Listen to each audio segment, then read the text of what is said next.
The fourth kingdom, Babylon. In this Bible study, we are going to learn of the fourth and final kingdom, which was first made known to Daniel in a vision from our Father, and of which Daniel in turn wrote down and gave us as a prophecy concerning the end times. This same kingdom was also revealed to John of Patmos, also known as John the Revelator, as he scribed the words of Christ in the book what we now call Revelation. Like Daniel, John too was shown in a vision and was given a prophecy of this fourth and final kingdom, which is to say the kingdom of Babylon, of the end times. Babylon, of course, meaning confusion. We are going to be reading from the books of Daniel and the book of Revelation to make known and clarify that these two books are inexorably linked together, and the visions given to these two men of different time periods of the Bible speak and reveal the same exact kingdom of the end times, which again is the kingdom of Babylon. And these prophecies reveal which events shall consummate the end of this earth age. So let us now go to the book of Daniel, and we will lay a little groundwork. First, in Nebuchadnezzar's dream, of which Daniel was able to interpret and give the meaning thereof. Then we will go to Daniel's vision, Daniel's dream, and see the connection with John's vision in the book of Revelation. Again, the whole point of this is to reveal the fourth kingdom and who is the king of the fourth kingdom. Before we begin this, let us ask our Father in prayer for wisdom and guidance.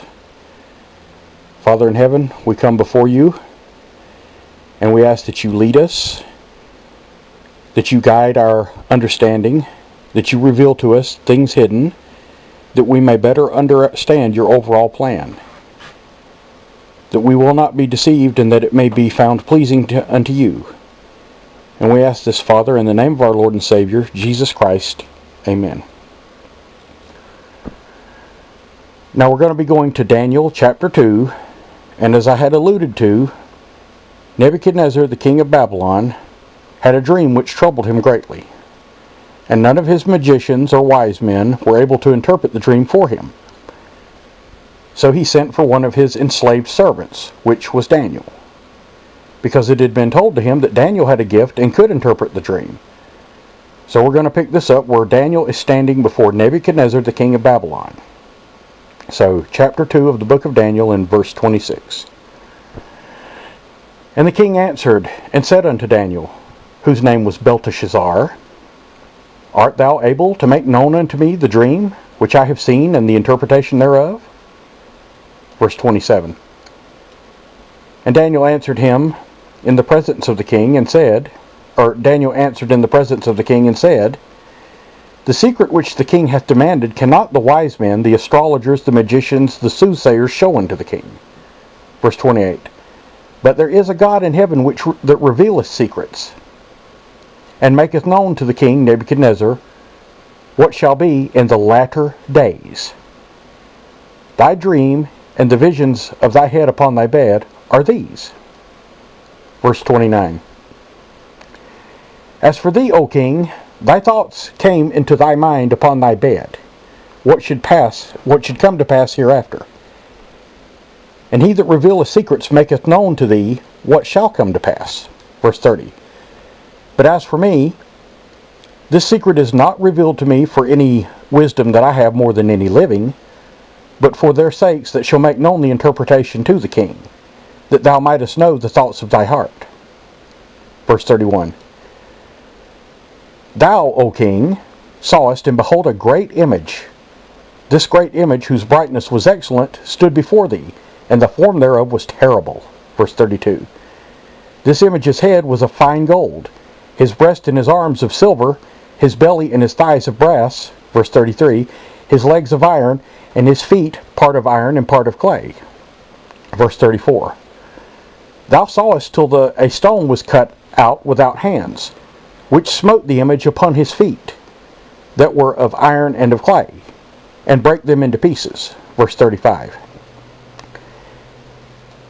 Then was the iron, the clay, the brass, the silver, and the gold broken into pieces together, and became like the chaff of the summer threshing floors. And the wind carried them away, that there was no place found for them. And the stone that smote the image became a great mountain, and filled the earth. Verse 36. This is the dream, and we will tell the interpretation thereof before the king.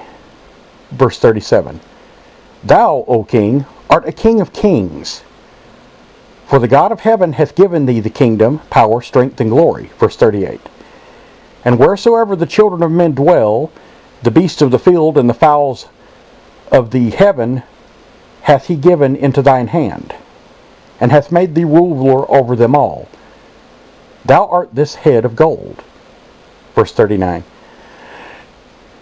And after thee shall arise another kingdom inferior to thee, and another third kingdom of brass, which shall bear rule over all the earth. Verse 40. And the fourth kingdom shall be strong as iron, forasmuch as iron breaketh in pieces and subdueth all things. And as iron that breaketh all these, shall it break in pieces and bruise. Verse 41. Whereas thou sawest the feet and the toes, part of potter's clay and part of iron, the kingdom shall be divided. There shall be in it the strength of iron, forasmuch as thou sawest iron mixed with miry clay. Verse 42. And as the toes of the feet were part of iron and part of clay, so the kingdom shall be partly strong and partly broken. Meaning, it shall be divided. It will never quite make it. Now this is a prophecy of what shall befall in the end times. This fourth kingdom shall rise, and it will never quite come into being. This would be the one world government, which will never fully take off until Satan comes and all unite under him, thinking he is Christ returned. The 10 toes as well, we will see later in this study, are 10 kings, or 10 world leaders, which are supernatural. And they do not mix with clay, which is to say these flesh bodies, because they are angelic, fallen angels which Satan brings with him. Again, we will make all of this clear as we move on. Verse 43. And whereas thou sawest iron mixed with miry clay, they shall mingle themselves with the seed of men. But they shall not cleave one to another, even as iron is not mixed with clay. This is basically an example given with like what happened in the book of Genesis chapter 6, when the sons of God came in unto the daughters of men and took them to wives.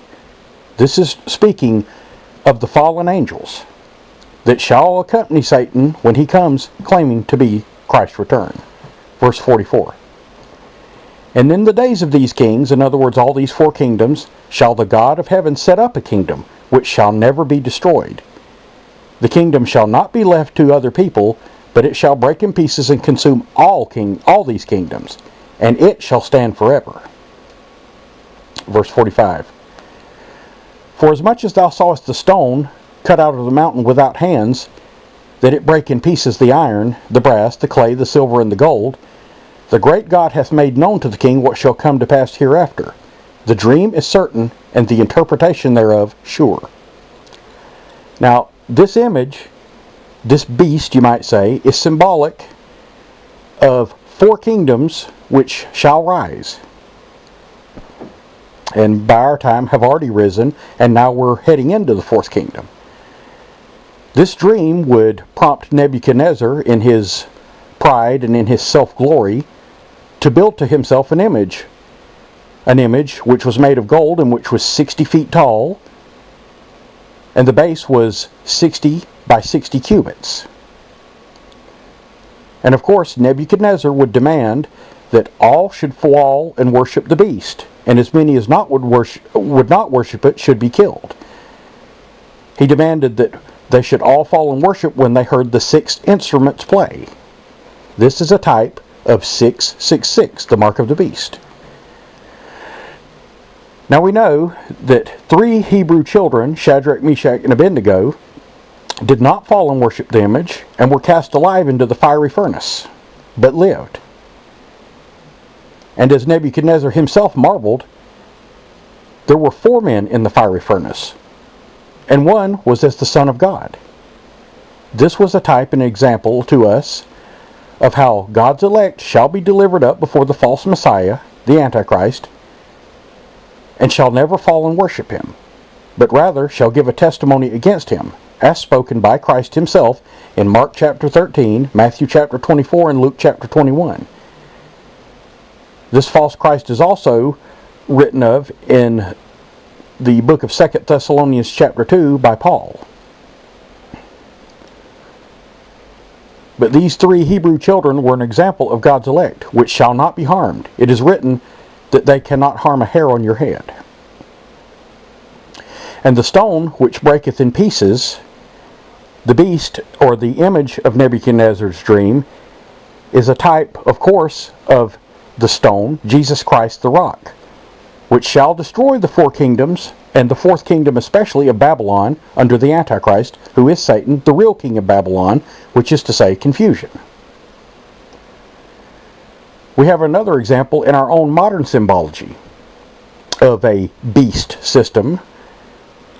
The Great Pyramid, without its capstone, which has been used as a symbol for many years on our currency and in various other things, Masonic signs or what have you,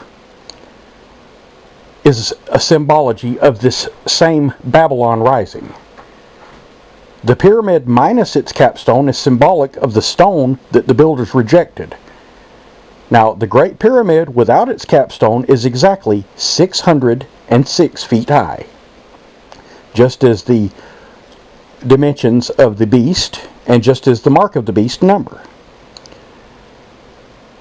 This is an example to us of that which has been built without the true capstone, or the true rock, meaning Jesus Christ.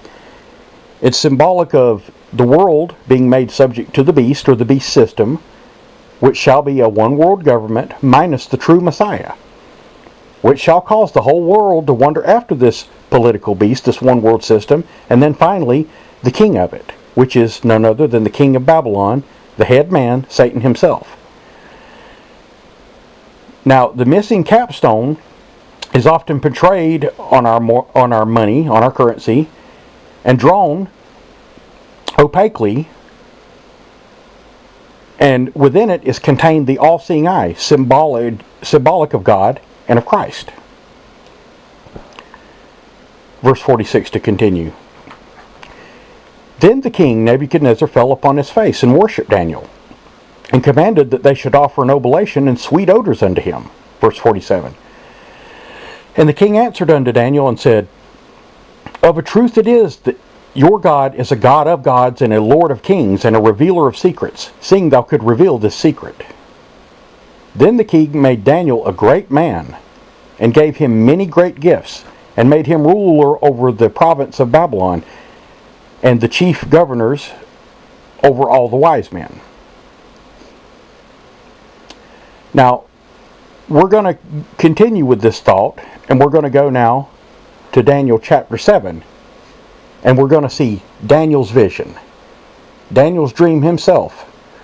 This vision would trouble Daniel, and even though he got the interpretation of it, he will not understand the full scope of what it means, and it will trouble him. This is one reason why it is written in Ezekiel 28, when God was addressing Lucifer, and said, Thou wert made the full pattern of wisdom and beauty. Thou art wiser than Daniel. There is no secret they can hide from thee. So turn over a couple of chapters to Daniel chapter 7. Daniel chapter 7 and verse 1. In the first year of Belshazzar, king of Babylon, Daniel had a dream, and visions in his head upon his bed. And he wrote the dream, and told the sum of the matters. Verse 2. Daniel spake and said, I saw in my vision by night, and behold, 4 winds of the heaven strove upon the great sea. Verse 3. And 4 great beasts came up out of the sea, diverse from one another. Now, just as a footnote, 4 in biblical numerics or biblical symbology is always symbolic of the earth. The earth has 4 seasons, 4 times of the day, morning, afternoon, evening, night, 4 elements, being the firmament, the air, fire, and water, four directions: north, south, east, and west, meaning the whole world. You may recall it is written in the book of Revelation, "He shall send his angels to gather the elect from the four winds, where they have been scattered," meaning from the whole world. Now the sea, is written in the book of Revelation, is symbolic of the people of the world. That is explained there. It was made very clear to John from the words of Christ himself and from the angels. Verse 4. Now this is the first beast that rises up. The first was like a lion, and had eagle's wings. I beheld till the wings thereof were plucked, and it was lifted up from the earth, and made to stand upon the feet as a man, and a man's heart was given to it. Verse 5. And behold, another beast, a second, like a bear, and it raised up on one side, and it had 3 ribs in its mouth between the teeth of it. And they said thus unto it, Arise, devour much flesh. And there is symbology even here. The bear is, of course, symbolic of the Red Nation, in other words, the Rus, Russia, not necessarily just the country itself, but comprised of the children of Esau, which are well known for communism, socialist ideology. And the 3 ribs are symbolic of the 3 Christian dominions: the Americas, the United Kingdom, and Europe. If you like, you can even look at it as the 3 big religions of the world, and how this one world system is attempting to secularize and communize and socialize these 3 religions and cut them down to size with politically correct attitudes and policies. And this beast system of global one world government is being created upon this foundation. Verse 6, to continue with Daniel's dream. After this I beheld, and lo, another, like a leopard, which had upon the back of it 4 wings of a fowl. The beast had also 4 heads, and dominion was given to it. Now, the leopard is an animal with spots. The leopard is known for its quickness and its stealthiness. This leopard is symbolic of the sons of Cain, which down through history have denied the truth and have covertly acted to carry out the fleshly agenda. As written in the Song of Moses in Deuteronomy chapter 32, verse 5, they have corrupted themselves. Their spot is not the spot of his children. They are a perverse and crooked generation. If you do not understand this, or who the Kenites are, the sons of Cain, better said, I have a study called Satan's Seed, Cain's Progeny. I also have a study called The 4 Hidden Dynasties, which covers this very well. This perverse and crooked generation means offspring, as well as our English meaning of the word. In other words, generation meaning a period of time and a certain group of people. But this animal had wings as a fowl, 4 of them, earthly. Remember what Jesus said in the parable of the sower about the fowls of the air which came and devoured the good seed? And dominion was given to this beast. Just look what Cain's children have accomplished down through the decades, down through the years, all through history. They have made and broken kingdoms. And today, people are actually ignorant enough to support their secularist ideology under the guise of being free. And they will teach your children that they evolved from apes and that God is a laughable myth. And people wanting a freebie will support them and the crooked politicians they empower by voting them into office for a gift and allow them to socialize and even attempt to communize this country and the world. Just give me what I want and I'll vote for you. Give me entitlements and I'll vote for you. Give me welfare and I'll vote for you. Give me a HUD home and I'll vote for you. Give me a loan I can never pay back and I'll vote for you. It all comes down to the same thing: corruption and bribery. Verse 7. After this I saw in the night visions, and behold, a fourth beast, dreadful and terrible, and strong exceedingly. And it had great iron teeth, and it devoured and brake in pieces, and stamped the residue with the feet of it. And it was diverse from all the beasts that were before it, and it had 10 horns. It was diverse from all the beasts before it, because it is something that there has never been before, which is to say, a world government, which is ruthless and rules everything, which regulates you, which gives you very little privacy. And these 10 horns, does that ring a bell with anyone? It should. As alluded to earlier, the 10 toes mixed with fiery clay. If you have read the book of Revelation, there are the same 10 horns which are on the 7-headed beast which rises up out of the sea. Now, they are 10 supernatural beings, 10 kings, which come to power with Satan. And the sea, of course, being symbolic of the people of the world. The waters are the people of the world, as written in the book of Revelation. These 10 horns are 10 kings which come to power with the Antichrist, because they are none other than fallen angels in support of Satan. Verse 8. And I considered the horns, and behold, there came up among them another little horn. This will be Satan himself, before whom the 3 of the first horns were plucked up by the roots. This is because his rule was way more vast than theirs. In other words, the whole world. And in this horn were the eyes of a man, and a mouth speaking great things. Remember what it says in 2 Thessalonians chapter 2? That man of sin, the son of perdition? That is exactly who's being referred to here. Satan himself. As written in 2 Thessalonians chapter 2, he sits in the temple of God, showing himself that he is God. And he has the eyes of a man, all right, because he is a man. As written in Ezekiel 28, God told him, "Thou art a man and not God." Verse 9. I beheld till the thrones were cast down, and the Ancient of Days did sit, whose garment was white as snow, and his hair, the hair of his head was as pure wool. And his throne was as a fiery flame, and his wheels as burning fire. Verse 10. A fiery stream issued and came forth from before him. Thousands ministered unto him, and 10,000 times 10,000 stood before him, as the judgment was set and the books were opened. Does anyone recognize that from the book of Revelation? Verse 11. I beheld, then because of the voice of the great words which the horn spake, I beheld till even the beast was slain, and his body destroyed and given to the burning flame.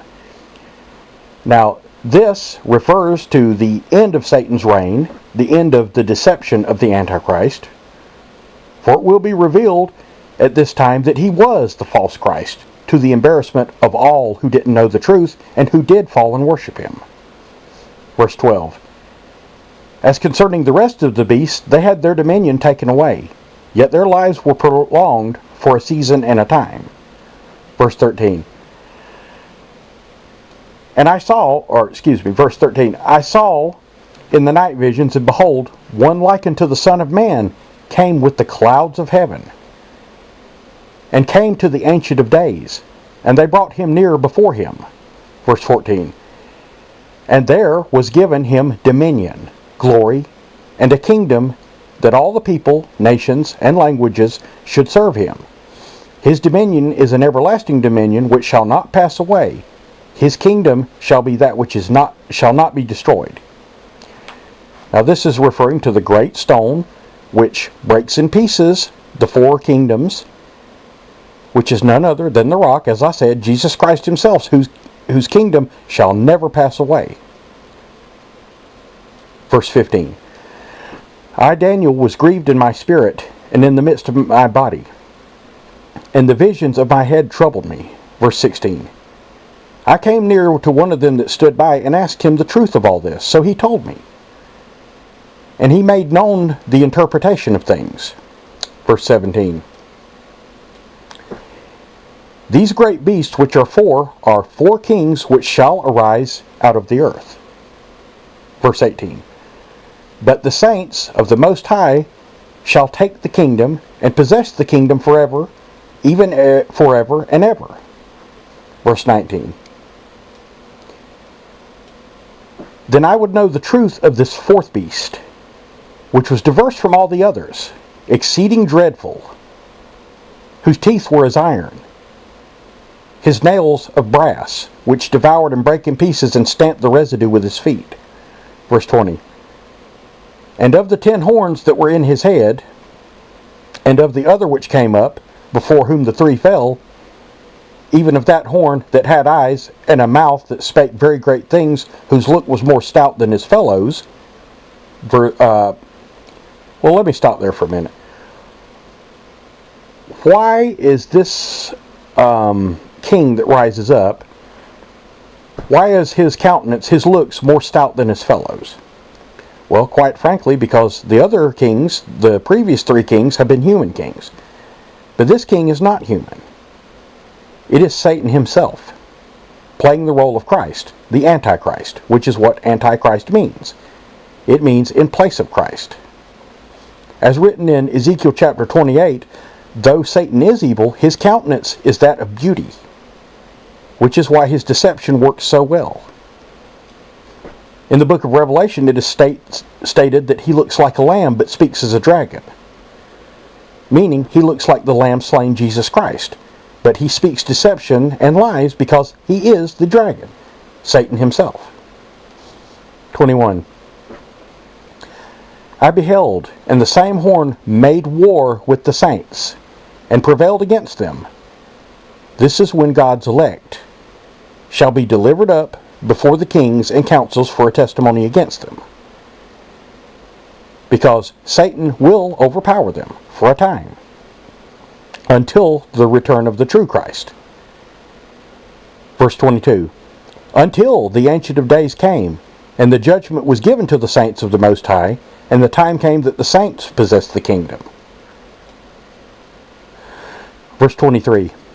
Thus he said, the fourth beast shall be the fourth kingdom upon earth, which shall be diverse from all other kingdoms, or all kingdoms, and shall devour the whole earth, and shall tread it down, and break it in pieces. In deception, you might say. It shall devour the whole earth, meaning it shall rule the whole earth. In other words, a one-world government. And it shall break in pieces and subdue. It shall destroy spiritually all who bow a knee to this system and who worship Satan, believing him to be the Christ. And the only reason they do this is because they are not familiar with their Father's Word. They would rather believe pastors and preachers who teach false doctrines, such as the rapture. Well, it says right there in the Bible there's going to be a rapture. No, it says there will be a gathering back. But it also says that gathering back comes after the tribulation, not before. Verse 24. And the 10 horns out of this kingdom are 10 kings that shall arise, and another shall rise after them. He shall be diverse from the first. He shall subdue 3 kings. Again, these 10 kings are 10 rulers, 10 fallen angels, which come to power with Satan. They shall subdue 3 kings. Now you can take that as the 3 kings of the Christian nations, or the 3 previous kingdoms before them, whichever way you like it. Either way will be accurate. But it shall encompass the entire world. Verse 25. And he, speaking of this king, Satan the Antichrist, shall speak great words against the Most High, and shall wear out the saints of the Most High, and think to change times and laws. And they shall be given into his hand until a time, and times, and a dividing time. Now, that is 3.5 years. Now, I personally believe that this system shall really take hold under a 3.5 year period. It's already got the building blocks and the foundation laid even now, but it's building up. However, I believe that the United States and the free nation of the world will be sucked into a one world system within a 3.5 year period. As we know in the book of Revelation, Satan's deception, when he claims to be Christ, shall only last for a 5-month period during the time of the locust and the scorpions. Verse 26. But the judgment shall sit, and they shall take away his dominion. Whose dominion? The Antichrist. To consume and destroy it to the end. In other words, God is in control, and his plan shall be fulfilled, and Satan's reign shall be destroyed and revealed to be exactly what it was, a deception and a lie. Verse 27. And the kingdom and the dominion and the greatness of the kingdom under the whole heaven shall be given to the people of the saints of the Most High, whose kingdom is an everlasting kingdom, and all dominions shall serve and obey him. Verse 28. Hitherto is the end of the matter. In other words, that's the end of the dream. As for me, Daniel, my cogitations much troubled me, and my countenance changed in me, but I kept the matter to heart. In other words, his thoughts troubled him because he didn't fully grasp it, but he never forgot it. He always kept it in his mind, in his heart. Now we're going to go over to the book of Daniel chapter 8 and see another vision given unto Daniel by God concerning, again, this fourth kingdom of Babylon. You know, our Father goes to a lot of trouble not only to tell us the truth, but also to reiterate it over and over and over so that we get the message through type or example or through literal. Yet the majority are still blind to the truth because they do not study for themselves. They take the Bible in an English-only understanding, and they listen to the traditions of men or false teachings and never dare to question. Or they're just too lazy to. So, Daniel chapter 8 and verse 1. We're going to see his second vision here. In the 3rd year of the reign of King Belshazzar, a vision appeared unto me, even unto me, Daniel, after that which had appeared to me first. In other words, this is a second dream. And I saw in verse 2, and I saw in a vision, and it came to pass when I saw that I was at Shushan in the palace, in the province of Elam. And I saw in the vision, and I was by the river Ulai. Verse 3. Then I lifted up my eyes and saw, and behold, there stood before the river a ram, which had 2 horns. And the 2 horns were high, but one was higher than the other. And the higher cast up last. Verse 4. I saw the ram pushing westward and northward and southward, so that no beast might stand before him, neither was there any that could deliver out of his hand. But he did according to his will, and became great. Verse 5. And I was considering, and behold, an he-goat came from the west on the face of the whole earth, and touched not the ground. And the goat had a notable horn between his eyes. Verse 6. And he came to the ram that had 2 horns, which I had seen standing before the river, and ran unto him in the fury of his power. In other words, he's going to ram him. Verse 7. And I saw him come close to the ram, and he was moved with choler, which means anger, against him, and smote the ram, and brake his 2 horns. And there was no power in the ram to stand before him. But he cast him down to the ground, and stamped upon him. And there was none that could deliver the ram out of his hand. Verse 8. Therefore the he-goat waxed great. Then he was strong. The great horn was broken, and it came to pass that the notable ones toward the 4 winds of heaven. There came up 4 notable winds toward the 4 winds of heaven. Verse 9.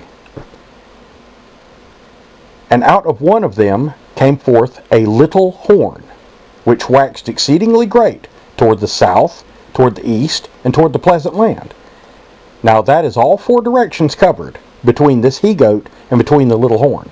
That's all encompassing.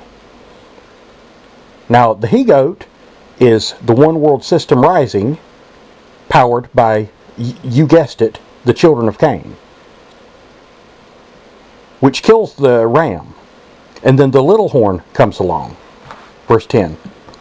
And this little horn, verse 10, it waxed great, even to the host of heaven, and it cast down some of the host and of the stars of heaven to the ground, and stamped upon them.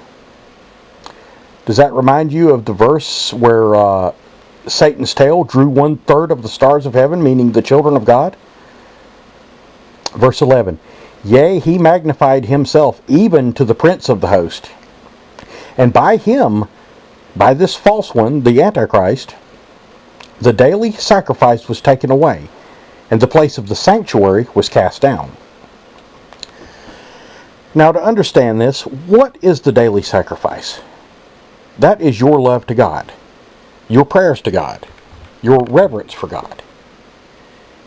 And if your love and your prayers and your reverence to God, even Christ, is ceased because you cease to worship the real Christ and begin worshiping the false Christ, then the daily sacrifice is taken away from the true Christ and given to a false Christ, the false God. And what is the sanctuary?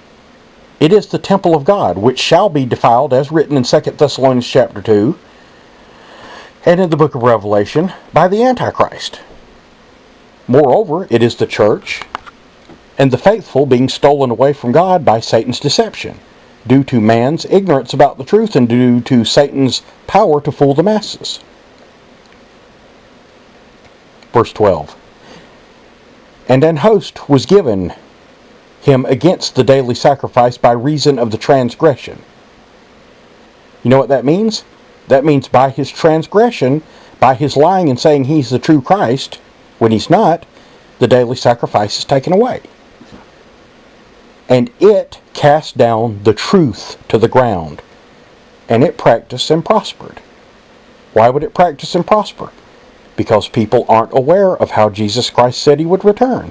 Most people are waiting on the any moment rapture theory. So when this Antichrist appears here claiming to be Christ, having the countenance of an archangel, which makes human beings look like filthy rags, and having great words to speak, then what do you think is going to happen? People are going to fall and worship him. Verse 13. Then I heard one saint speaking, and another saint said unto that certain saint which spake, How long shall be the vision concerning the daily sacrifice, and the transgression of desolation, the abomination of desolation, quite frankly, to give both the sanctuary and the host to be trodden underfoot? Verse 14. And he said unto me, unto 2,300 days. Then shall the sanctuary be cleansed. Verse 15. And it came to pass, when I, even I, Daniel, had seen the vision, and sought for the meaning, then behold, there stood before me as the appearance of a man. Verse 16. And I heard a man's voice between the banks of Ulai, which called and said, Gabriel, make this man to understand the vision. Verse 17. So he came near to where I stood, and when he came, I was afraid and fell upon my face. But he said unto me, Understand, O Son of Man, for at the time of the end shall be the vision. In other words, this is for the end times. Verse 18. Now as he was speaking with me, I was in a deep sleep on my face toward the ground. But he touched me and set me upright. Verse 19. And he said, Behold, I will make thee to know what shall be in the last end of the indignation. For at the time appointed, the end shall be. Now, we are talking about the end times here. And what you're fixing to have here are the literals. But see the bigger spiritual picture in this. The ram which thou sawest having two horns are the kings of Media and Persia. Verse 21. And the rough goat is the king of Grecia. And the great horn that is between his eyes is the first king. Now again, These are literals, but the types and examples given here are on a spiritual level, a bigger, deeper level, of the one world system being shaped by the sons of Cain and the socialists, and Satan himself coming to power and taking the reins of power as he claims to be Jesus Christ's return. And we're going to see this clearly as we proceed. Verse 22. Now that being broken, whereas 4 stood upon it, 4 kingdoms shall stand up out of the nation, but not in his power. Verse 23. And in the latter time of their kingdom, when the transgressors are come to the full, a king of fierce countenance and understanding dark sentences shall stand up. This is the Antichrist. In the latter time of their kingdom, when the transgressors are come to full. Do you look around you and see a lot of transgression going on? A lot of laws not being enforced? A lot of people getting away with crimes and getting back out? A lot of political correctness, giving people communist and socialist entitlements? A turning away from God? Children being brainwashed with all sorts of scientific crap? This is that falling away. This is the time when the transgressors are coming to the full, when this one world system is being built, and this city of Babylon, this one world system of Babylon, rising to power. Verse 24. And his power shall be mighty, but not by his own power, and he shall destroy wonderfully, and shall prosper in practice, and shall destroy the mighty and holy people. Now, his power shall be mighty, but not by his own power. Why? Well, because he's the Antichrist, and he's capitalizing on the name of Christ, because people believe that he is the Jesus Christ returned. So, it's not by his own power. And he shall destroy wonderfully. What does this mean? Well, he's not going to come with weapons and war and evil and all the things that most people are taught about the Bible, since they don't understand Greek analogies or Greek metaphors or patterns of speech or colloquialisms. No, he's going to destroy wonderfully by claiming that he is Christ. And he's going to fool a whole bunch of people. And he's going to prosper in his practice. And that is what destroys the mighty and holy people. People that go by the name of Christ man, Christian. Verse 25. And through his policy he shall cause craft to prosper at his hand. And he shall magnify himself in his heart, and by peace shall he destroy many. He shall also stand up against the Prince of Princes. Now who is that? Jesus Christ, the real Christ. But he shall be broken without hand. Why? Because he is broken by the truth and by the return of the true Christ. Verse 26. And the vision of the evening and of the morning which was told is true. Wherefore shut thou up the vision, for it shall be for many days. In other words, it's not for this time, Daniel. Close it up. Write it down. Verse 27. And I, Daniel, faded and was sick certain days. Afterward I rose up and did the king's business, and I was astonished at the vision, but none understood it. And again, this is one reason why it's written to Satan from God, thou art wiser than Daniel. Now we're going to go to the book of Revelation. And we're going to clarify the link between these two visions of these two books as prophecy. And we know that Jesus in the Gospels has already made Daniel part of the New Testament. And some will say, well, when and where did he do that? Well, Jesus quoted Daniel concerning the abomination of desolation standing where he ought not. Straight from Daniel chapter 9. And the abomination of desolation is not a state of abomination. It is a name given to Satan, the desolator. And his abomination is to lie and say that he is Christ and sit in God's temple, as written in 2 Thessalonians chapter 2. Now, we're going to turn over again to the book of Revelation, and we're going to go to Revelation chapter 13. So, Revelation chapter 13 and verse 1. And I stood upon the sand of the sea, and saw a beast rise up out of the sea, having 7 heads and 10 horns, and upon his 10 crowns, and upon his heads the name of blasphemy. Now I want you to think of this, the number 7. How many continents are there on the world? 7. And 10 horns, the 10 rulers, the 10 kings that come to power. That is why on their heads is written the name of blasphemy, and on their crowns. Because their crowns do not come from God Almighty, they come from Lucifer, Satan. Verse 2. And the beast which I saw was like unto a leopard. His feet were as the feet of a bear, and his mouth as the mouth of a lion. Gee, does that sound familiar, like what we just read in Daniel? And the dragon gave him his power, and his seat, and great authority. Who gave it to him? The dragon. None other than Satan himself. Verse 3. And I saw one of the heads as it were wounded unto death. And his deadly wound was healed, and all the world wondered after the beast. Verse 4. And they worshipped the dragon which gave power unto the beast. And they worshipped the beast, saying, Who is like unto the beast, and who is able to make war with him?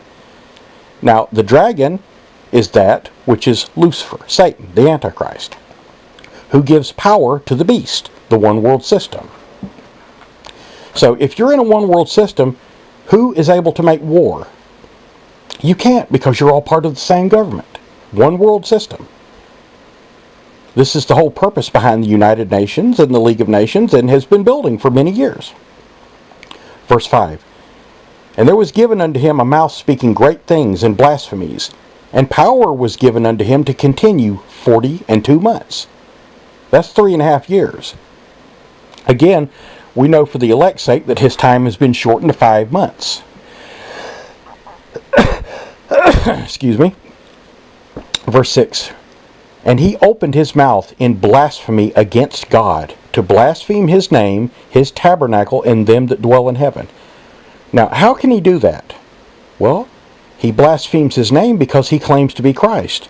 He blasphemes his tabernacle because he sits in the temple of God claiming to be God.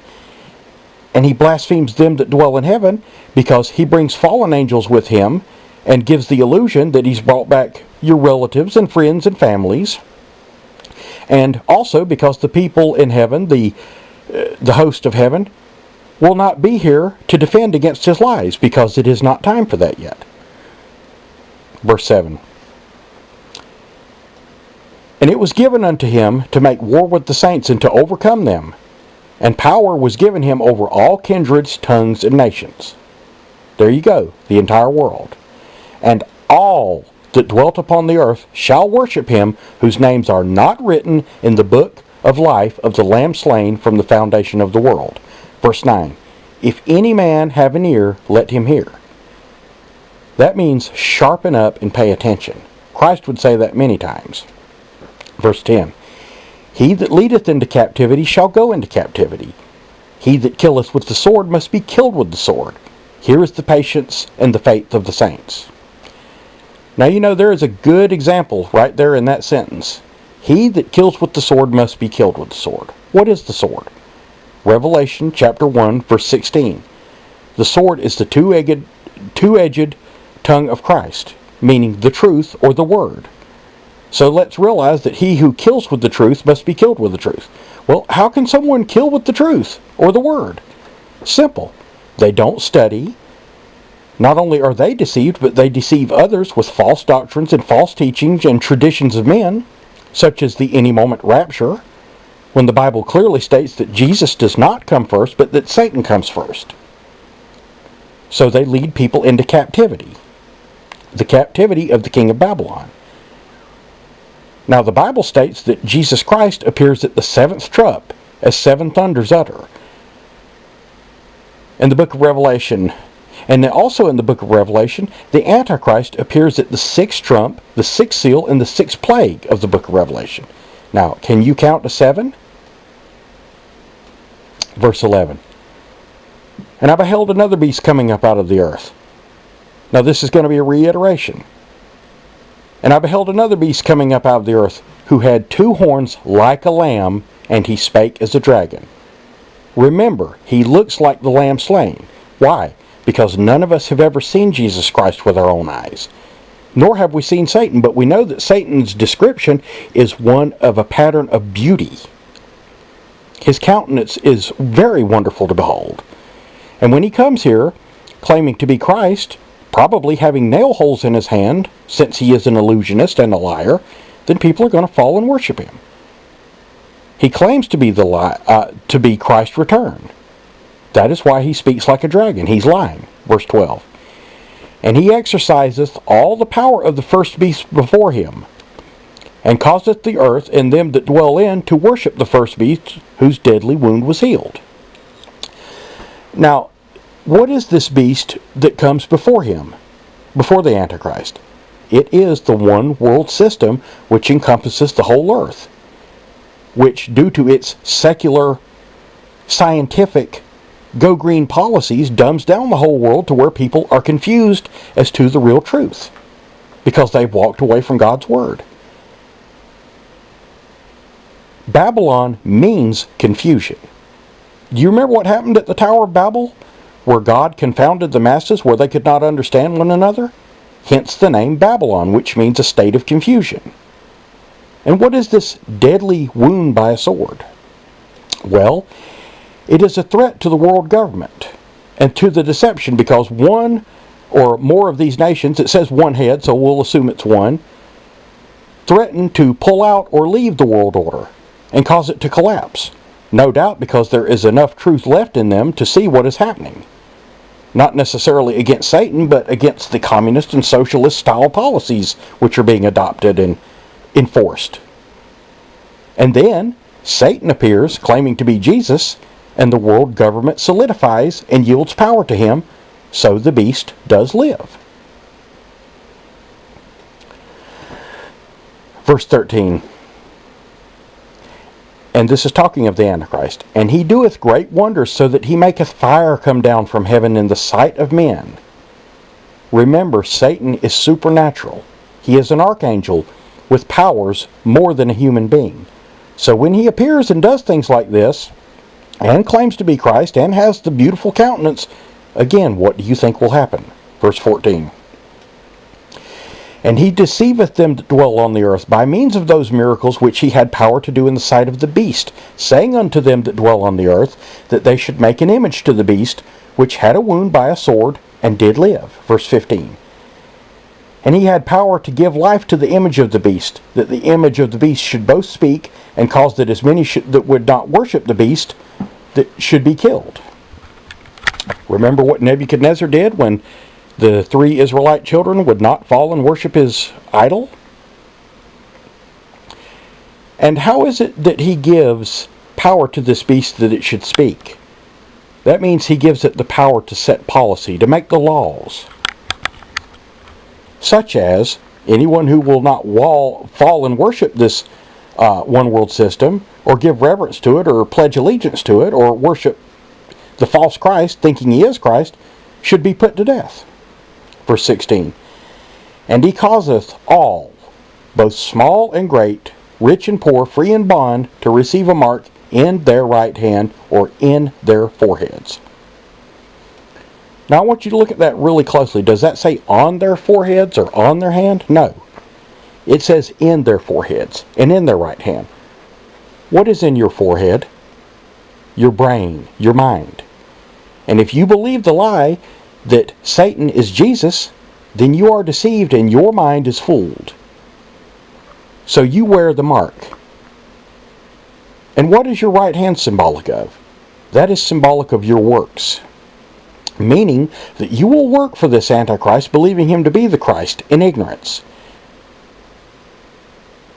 Therefore, the mark in the forehead and the mark in the hand.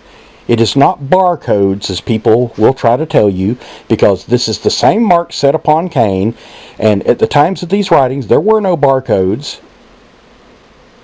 It's a simple misunderstanding, misinterpretation of the Greek language as it was given.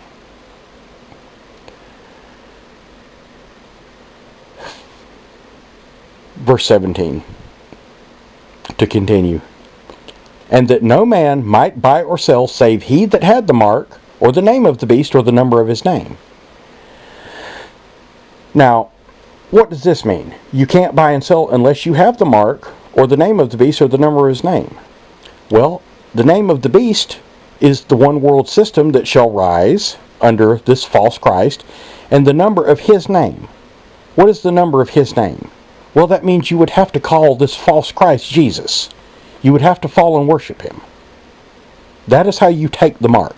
And that is the only way you will be allowed to buy or sell.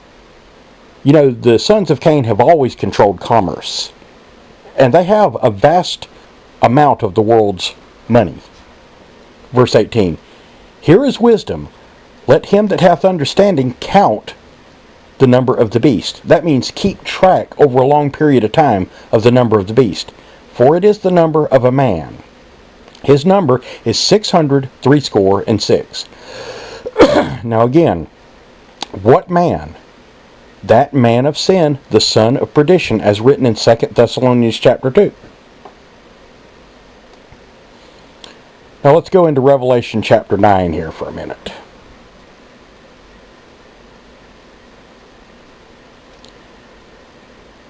And let's, as you're taking all this in,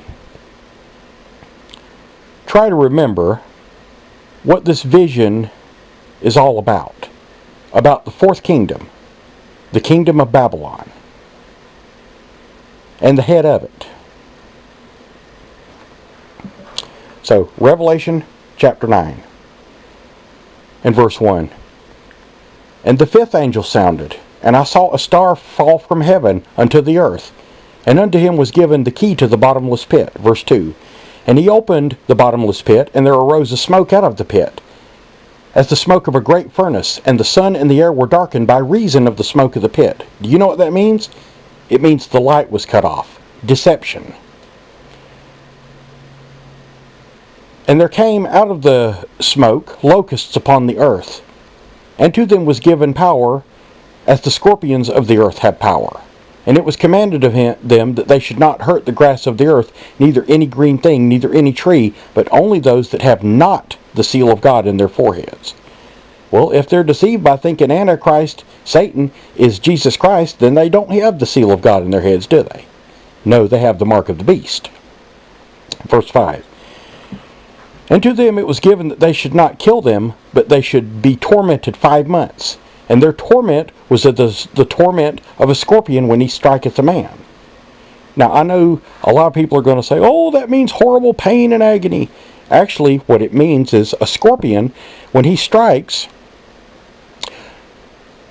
he locks his pincers down and he stings with his tail. And the victim that he's striking becomes the belly of the beast. In other words, becomes his food, and he regurgitates into him and eats it. In the same way a spider might kill another insect and drink their life's blood. It's the same analogy here, only this is when it happens to a man. Verse 6. In those days men shall seek death and shall not find it, and shall desire to die, and death shall flee from them. Why would they do that? Because they are embarrassed. They will be asking for the mountains to fall on them, and there will be wailing and gnashing of teeth, because they're going to wake up to the fact that they've been worshiping the wrong Christs. Verse 7. And the shapes of the locusts were like unto horses prepared unto battle, and on their heads were it as it were crowns of gold, and their faces were the faces of men. Now you remember these 10 leaders that come? And this deception that we're talking about? And they had the faces of men. Why? They are men. They may be angelic, but they're still not gods. They're men. Verse 8.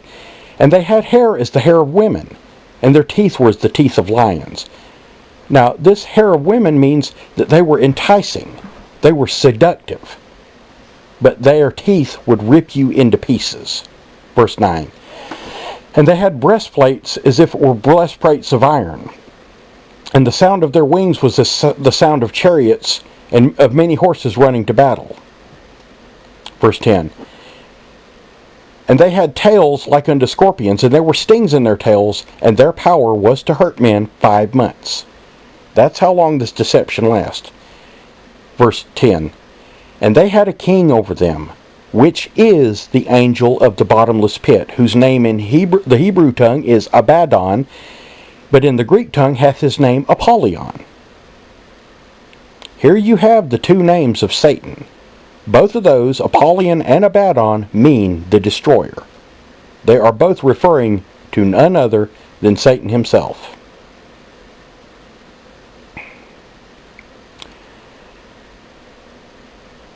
Verse 12. One woe is past, and behold, there come two woes more hereafter.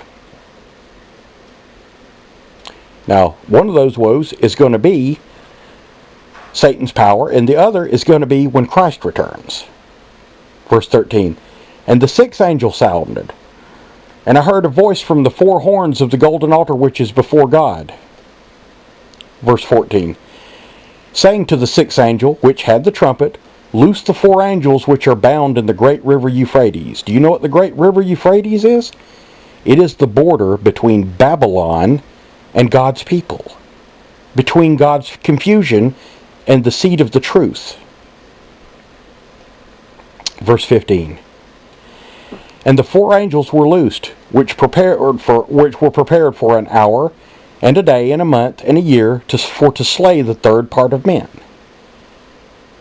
Again, Satan's tail drew 1/3 of the stars of heaven. Verse 16. And the number of the army of horsemen were 200,000, and I heard the number of them. Verse 17. And thus I saw the horses in the vision, and them that sat on them, having breastplates of fire, and of jacinth, and of brimstone. And the heads of the horses were as the heads of lions, and their mouth issued fire, brimstone, and smoke, which means deception. And by these three were the third part of men killed by the fire, by the smoke, and by the brimstone which issued out of their mouths. In other words, by the deception and the lies. In another place it will be referred to as the flood of Satan.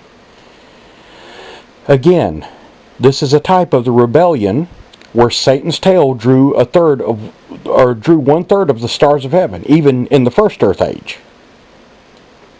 For their power, verse 19, for their power is in their mouth and in their tails. For their tails were like unto serpents, and they had heads, and with them they do hurt.